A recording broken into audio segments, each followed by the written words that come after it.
This might be my favorite manifesting technique, and I don't know if you've heard of it, but it's basically affirming in the past tense.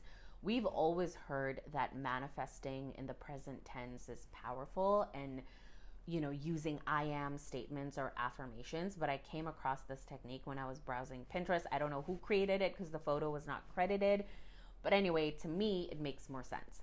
It's basically called the yesterday method. So you affirm in the past tense and you act like you already received your manifestation yesterday. I would say this is very similar to Neville Goddard's living in the end method. So you just act like you already received all of your desires.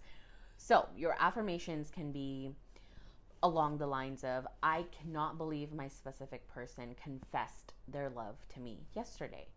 I cannot believe that I got my dream job yesterday. I cannot believe I actually received $10,000 yesterday.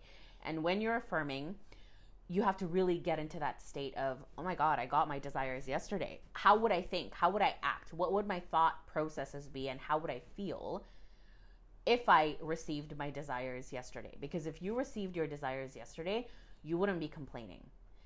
You wouldn't be complaining that your specific person doesn't care about you or hasn't texted you. You wouldn't be complaining that you don't have your dream body or you don't have enough money. You wouldn't do all that because you already received your desires yesterday. Let me know what you think about this method.